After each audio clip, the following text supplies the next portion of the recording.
Okay, so my vanity couldn't bring me to show you what I actually look like right now, which isn't that bad. I'm just kind of a sweaty, unkempt mess. Not like total goblin level, just not my most presentable. So you're looking at a light drill that I made for my documentary filmmaking class at Columbia a few months ago at this point, like 2.5 months, something like that. Why do I look the way I look? Why do I feel the way I feel? I had my first ever hysteroscopy. That's a tough word to say. Hysteroscopy. Blah, blah, blah. I had to look it up. I had to watch one of those little voice pronunciation videos on YouTube just to be sure I was saying it right. And the whole reason I got it... Wait, back up. Because you might not know what it is. Basically, they shove a little camera up your pussy so they can look at your uterus. And the whole reason I got it was because my mom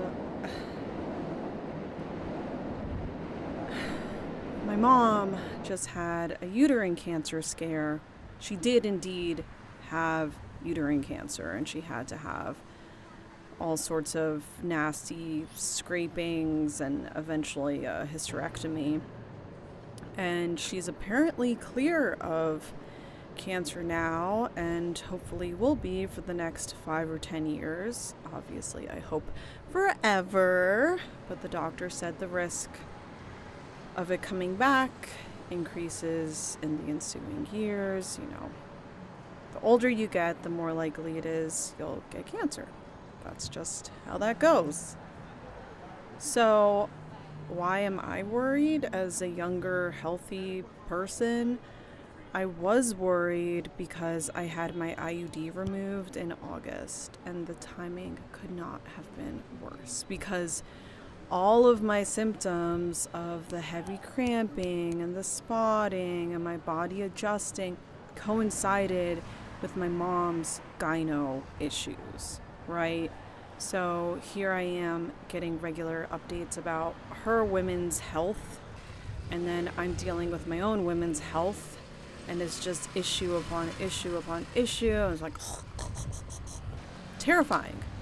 Gross, but also terrifying, because this isn't just inconvenient, it's life or death. At least that was the picture I had in my head. It was like coffin, right? Oh God, my period's not going away. Coffin. Funeral. Death is the only possibility. So, 3 months of my body doing weird stuff. Apparently, 2 months of it post IUD removal is normal because your body's just like, what's this thing that I no longer have inside of me? What's happening? And I had a hormonal IUD, so my body was extra confused about this. Oh, why isn't this foreign object in here anymore? Oh, we still have hormones. You gotta flush through this system. Yay. By month 3, my primary care was like, yeah, this is starting to seem a little unusual. And given your family history, better to be cautious. Okay, I can do the whole abundance of caution thing. What do you need me to do? Go get an ultrasound. Okay, well, that's a bitch. Because I live in New York City, it's around Thanksgiving time. I have to deal with grad school. I'm at Columbia Journalism School. It's kind of a big deal. And it was an especially intense time I had this one set of classes end. We had big projects. Finals were on the horizon. And it's only a 1-year program. And everything I do actually matters to me because these are all portfolio pieces, right? It's not like, oh, study for an exam. There was only one bullshit exam, and that was the media law one. But it was also like, okay, I get it. It's important for me to know the basics of media law. That's fine. I hated it. It was the most manic exam of my life, but I could see how it was relevant. It's not like some more academic programs where things can be ultra theoretical. There was real application to everything that I was doing. Every single project I did was like, I won't say make or break, but I did feel like, oh, I have to take this seriously. Even the things that were more fun, the things that were more playful, is like, I got to do this right. So sonogram. Ultrasound. I had to schedule that. And it's important to know that I live in Brooklyn and I commute to Morningside Heights. Some people call it Harlem. It is Morningside Heights. It is a different neighborhood. It's just close to Harlem, but that's where Columbia is. And because that's where Columbia is, that's where I go for my medical stuff because I'm on my student health insurance. And the ultrasound provider was near campus, not on campus, unfortunately. That would have made life so much easier.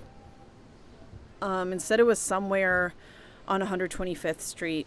And normally, I love 125th Street. It's just hustling and bustling, and there's so many restaurants or shopping. It just feels like a cultural center because it is. It's one of the places that makes New York City, New York City. However, that is less fun, the hustle and bustle, when you are on your way to some depressing medical procedure like an ultrasound to make sure that you don't have uterine cancer. I did make my appointment. I did go over there on the most freezing Saturday. It was like our first truly cold day of the season. And I was totally bundled up, but still, like, the wind in your face. And I'm not going to wear a face mask everywhere. I'm just not. I have makeup on. Not always, but often, right? Like, who doesn't like to play around with colors? I'm definitely a color girl. Yeah, so it was one of those cold days. And it was also one of those insane days where the train just whooshed past several stops, and I was on a local train. I was not on an express train. Everybody else in the train car was as annoyed or mad as I was. There was somebody who had a friggin' Christmas tree on the subway car, okay? Can you imagine their confusion and like the level of inconvenience? You took the train and were like, oh, I'll get off at my stop to take this Christmas tree into my apartment. No, I actually have to walk 20 blocks. I hope they took an Uber. I hope they got off that train when it finally stopped and took an Uber or Lyft or taxi, whatever. I have no brand allegiance. I don't care. But yeah, the train finally stopped. I was on my way from Brooklyn to the Columbia campus because I had shit to do, of course, and I figured, I might as well go to the library where I can deep focus, video edit, and then walk over to 125th Street for my ultrasound. But I couldn't do that.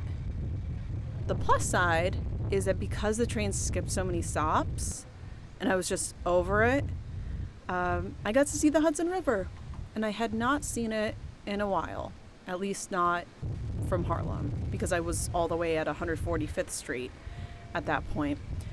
So I just walked down to the river, and I admired it. All the wind blowing in my face, I didn't care. I just wanted to have some peace with the water for a bit, and I did. Trust me, it did my body good. Definitely did my mind good.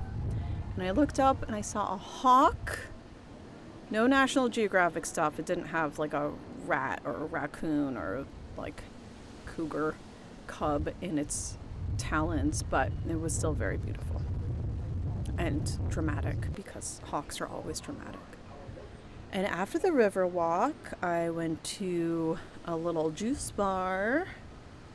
And one of the nice things about being up by 145th Street, at least I thought one of the nice things would be, I can just like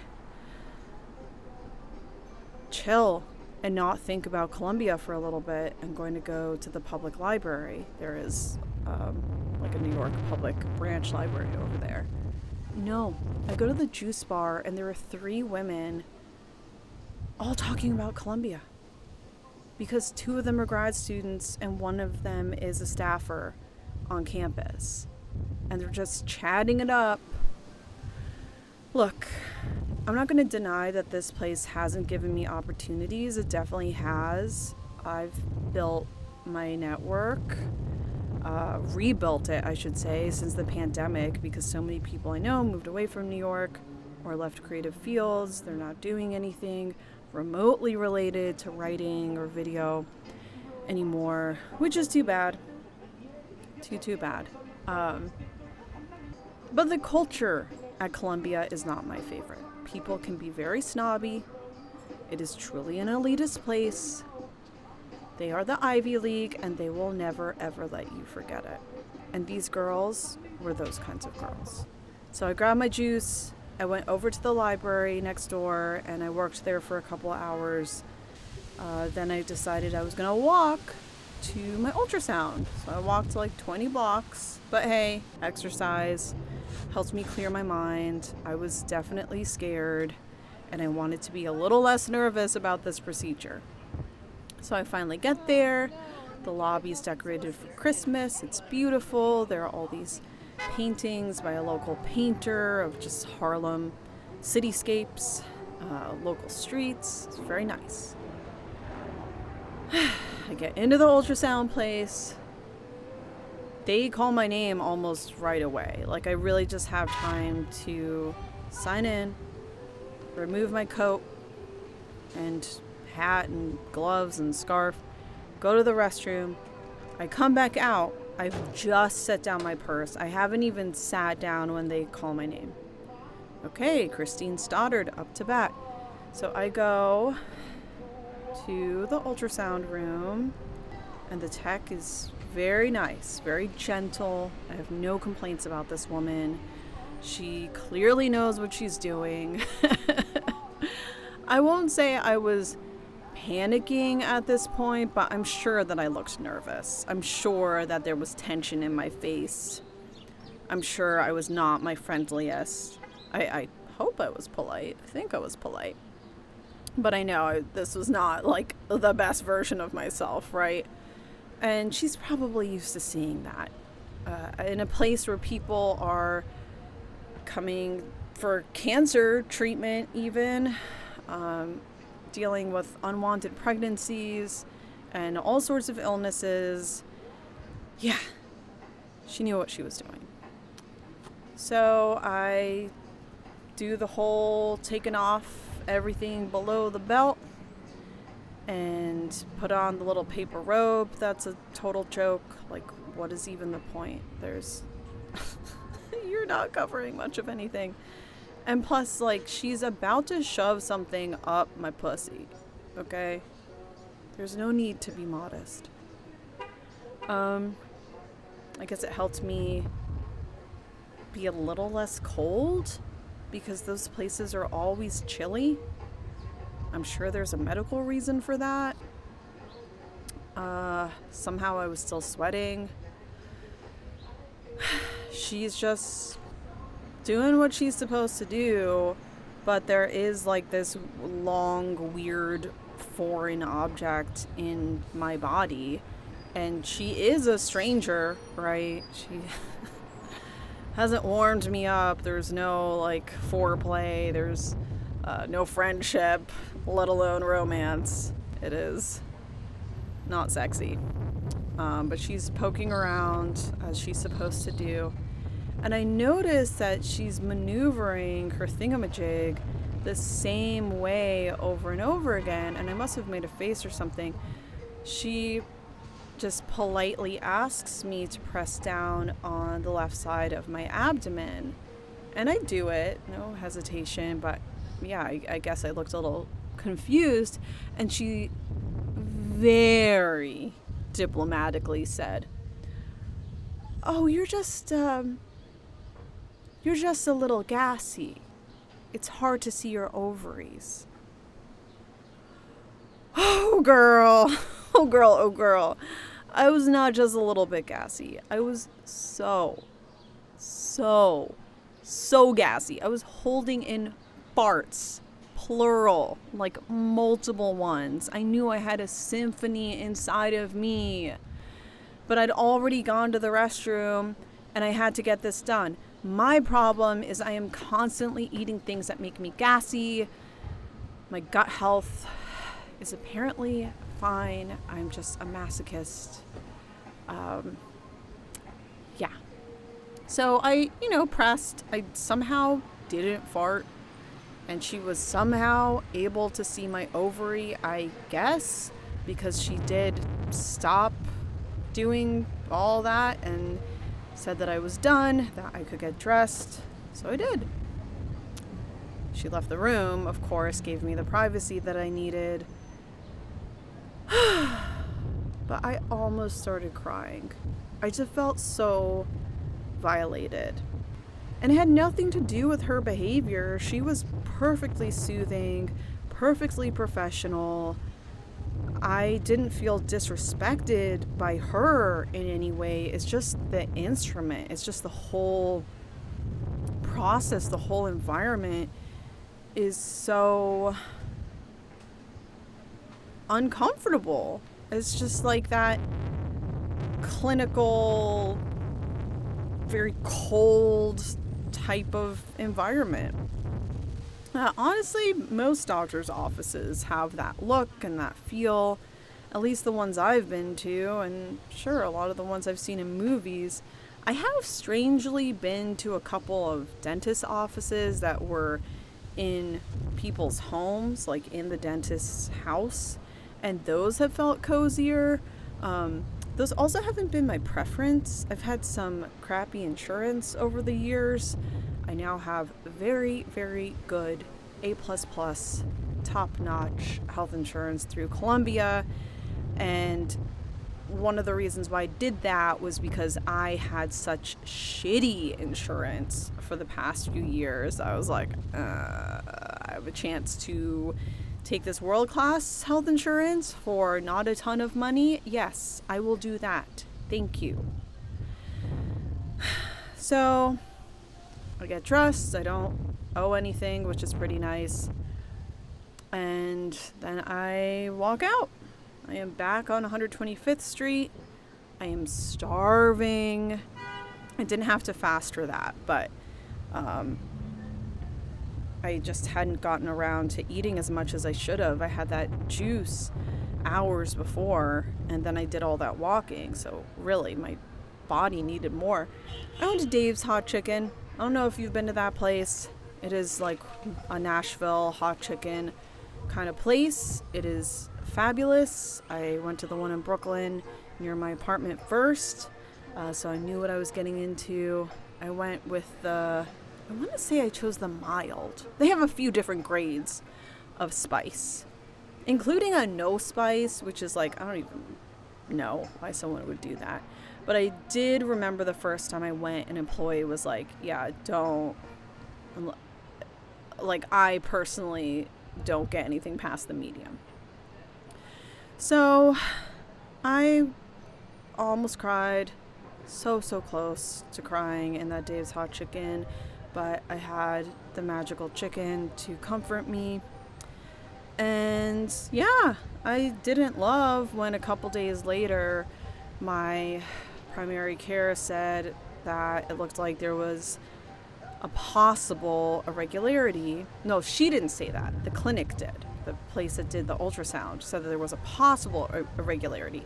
She said there was an irregularity. and that I'd have to get it removed and biopsied. So I went to the gyno because I had to have a referral to make that happen. And the gyno said, yeah, it is possible. And she went through everything, like my different choices, but it definitely seemed like best choice was just to get the damn thing removed. This little polyp. Possible polyp. She didn't say it was certain. The gyno was a lot more careful about that. But I was pretty convinced that I had a polyp because of my mom. Why wouldn't I? That would just be my luck, right? So, fast forward to December 28th, the big day. I've been fasting for 12 hours. My boyfriend takes me all groggy. I don't have even water or coffee in my system. I'm not supposed to Madison Avenue. We're driving because they recommend you don't take the subway after that. And of course, parking in Midtown sucks. Even on Sunday morning, it sucks. We deal with that and get upstairs. And yeah, I mean, from there, I gotta give it to pure OBGYN. They talked me through every little step. I had a consultation with the doctor first, the surgeon. He really told me what was going to happen, what my options were for the spotting that I was dealing with, what I should consider for birth control. And he listened. He really listened to me. And when it came time to get the procedure done, the anesthesiologist was a sweetheart. She also explained in great detail, not to scare me, but just so I would know what was happening every step of the way. And anytime I asked a question, she respectfully answered it. At no point did I feel like, oh, I'm an idiot. Oh, I shouldn't bother asking that question. That's a dumb question. No. So they put me under sedation, and yeah, like 15 minutes later, it's all done. And the good news with my boyfriend standing right there is that I don't have a polyp. So nothing has to be removed. Nothing has to be biopsied. I just had a blood clot from menstruation. I'd had a yeast infection, and that showed up in the ultrasound. I had gassy ovaries, and no polyps. Oh my God, the relief. I info dumped my boyfriend about everything that he missed while he had to go move the car. And that was all during my procedure, so he was able to be right there when I woke up. And yeah, there was cramping. There's still cramping. It's the next day today. Still cramping. Yeah, I don't have as much energy as I normally do. And they did say, like, don't lift anything heavy, which is... It's good that tomorrow I'm filming something where I have a camera operator and that person is fully in charge of all the camera equipment. Often I'm pulling things around, but I don't have to do it this time. This time I'm just performing on camera, which is great. And I feel really grateful that everything ended up the way it did. And I don't have cancer! Woo! Happy New Year, 2025. No cancer.